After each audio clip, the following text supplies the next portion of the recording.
I could play for Warwickshire. जब मैं वारिकशेयर पे भी गया, जब जो पहले वार्म अप चल रहे थे,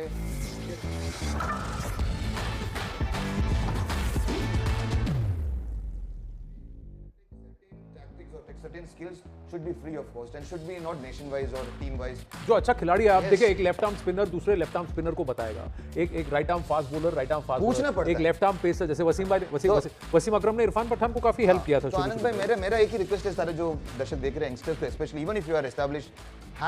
डोंट हैव दैट ईगो। जब आप when senior player, first class players मिले, जाके पूछो, you know what can I, how can I improve, how can I learn few things, specially in first class. अगर आजकल जो आईपीएल वगैरह मिलने के बाद अगर फर्स्ट क्लास क्रिकेटर जो सीनियर्स भी होते हैं ना, उनके ऐसे देखते हैं बेचारा खेला नहीं कुछ। तो sometimes you learn from him also, sometimes you learn from the junior cricketer, जैसे कि स्लोअर बॉल्स होते हैं। आजकल के लड़के क्या बोल रहे थे Umesh, like when he came to the nets, मैं हम लोग जब शुरुआत, हम कैफे हम कॉफी पी रहे थे पहला दिन, मैंने बोला ना, जब ये नेट्स में आके बोलने लगे उमेश, मैं बोला यार Umesh, show me the grip, you know. So we had a conversation. इनके साथ जयदेव उनडकट भी थे, तो हमें, मुझे अभी भी याद है जब जयदेव डेब्यू किया था, मैंने बोला था उमेश अगर तू खेलता तो शायद डिफरेंट होता, तो अभी भी याद है मुझे। तो आपके साथ भी ऐसा हुआ? मेरे साथ इतना तो नहीं, बट हाँ, जब मैं वेस्ट इंडीज़ में खेला था तो सर एंडी रॉबर्ट्स ने मुझे बुलाया था, वो मुझसे मिले, उन्होंने बात की, he like my raw action, actually बहुत नेचुरल था ना, और इतना इजी एक्शन था कि 140-45 डालता था, पता भी नहीं चलता, तो ही लव दैट, बोले कि don't change your action to anybody's saying. तो उन्होंने बोला कि अपने आप पे बिलीव रखना, यू बॉलिंग वेरी वेल, और तेरा जो एफर्टलेस बॉलिंग है, आई लव दैट। सो आपको अच्छा लगता है कि इतना बड़ा बॉलर है आपको मिल रहा है और वो आपको जानता है स्पेशली, और उन्होंने आपके बारे में बोला भी है न्यूज़ में, क्योंकि उन्होंने कहीं बोला भी था कि उमेश एक नेचुरल फास्ट बॉलर है जिसको देख के मुझे मज़ा आता है, he touch 140-150 easily with that action. तो उन्होंने बोला था, मैं उनसे मिला तो काफ़ी अच्छा लगा, एक आपको इंकरेजमेंट मिलती है, आप और इतना कॉन्फिडेंस हाई होता है ना कि किसी ने आपके बॉलिंग को इतना लाइक किया और आपको सराह रहे हैं, तो definitely is a big thing for. क्योंकि किस्सों की बात हो रही है, तो मैं आपसे ये भी पूछना चाहूँगा, जब टाइम खराब चल रहा था या कि जब पढ़ नहीं रही थी ठीक से बॉलिंग या कुछ हो रहा था, उस वक्त किसी ने आपको सही एडवाइस दिया या किसी ने आपको खराब एडवाइस दी कि भाई यार जो चल रहा था और खराब हो गया?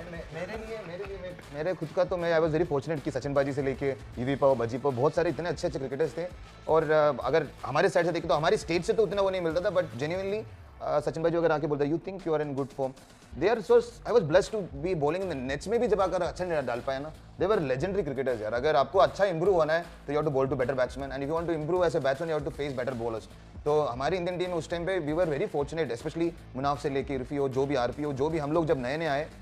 कौन से बल्लेबाज यार, सचिन तेंदुलकर पाजी, वीवीएस लक्ष्मण, यूवी वीरेंद्र सहवाग, युवराज सिंह, अभी कहाँ नेट्स में भी बीट करने के लिए हम तरसते थे, हम प्लान बनाते थे, personally I used to plan, okay Sachin बाजी को इधर करना है, यूवी पाक को ऐसे डालना है, एंड वी वर स्केर्ड अगर बॉल भी वापस जब नॉक करते ना, जैसे व्हाइट बॉल में when they just tap it, sometimes when they punch the ball back, हम लोग बोलते थे they used to say don't bowl yorkers, so मैं बोलता था भाई वापस पंच मत देना। लेकिन जब आप आउट ऑफ फॉर्म होते हो ना, तो हर कोई आता है आपको एडवाइस देने के लिए, ग्राउंड्समैन भी छोड़ता नहीं आपको, पकड़ के एडवाइस देता है। वेंकट सुंदरम करके दिल्ली के एक सीनियर प्लेयर, तो वेस्ट इंडीज के खिलाफ मैं खेलने जा रहा था, तो मिले थे ट्रेन में कुछ, तो मुझे उन्होंने पकड़ा के एक बात बताता हूँ, ये जो वेस्ट इंडीज़ वाले हैं ना, बहुत ही टॉल फास्ट बॉलर्स है और शॉर्ट ऑफ लेंथ डालते हैं, तो ऑफ स्टंप के बाहर अगर बॉल हो ना, छोड़ दो, लेग स्टंप के बाहर छोड़ दो, बाउंसर भी डाले ना, छोड़ दो, स्टंप पे भी जो गिरी है ना, वो भी तुम छोड़ सकते हो, क्योंकि वो स्टंप के ऊपर जाएगी। तो मैं मन में सोच रहा था कि खेलूंगा क्या। तो ये भी है कि just because you are a good player doesn't mean आपकी एडवाइस भी सही है। किसी ने जीआर विश्वनाथ, ये पुराने जमाने के प्लेयर्स में बता रहा हूँ, कट मार के 2 मैच में आउट हो गए, तो किसी ने उनको बोला कि कट मारो मत मारो, या तो इसमें आउट हो रहे थे, तो उन्होंने कहा ओके ओके, और फिर किसी ने पूछा मारोगे,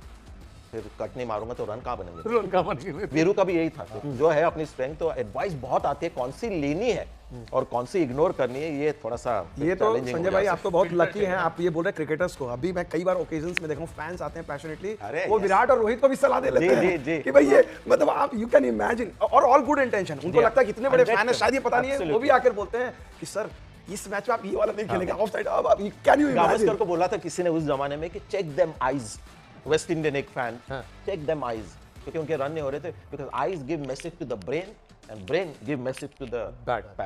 अच्छा, check them eyes, check them eyes. But West Indies में तो वो कल्चर भी है, वो जिस तरह से प्लेयर इंटरेक्ट करते हैं, वो तो कोई भी ब्रेक से लौट चुके हैं सर, 30 सेकंड्स का टाइम है, आज का मैच क्या है? No brainer, India easily winning आपके हिसाब से? मुझे इंडिया इजी विन है डेफिनेटली, कोई प्रॉब्लम नहीं है, फेर बदल होना चाहिए, big win, record win today, main team, A team की बेंच परफॉर्मेंस,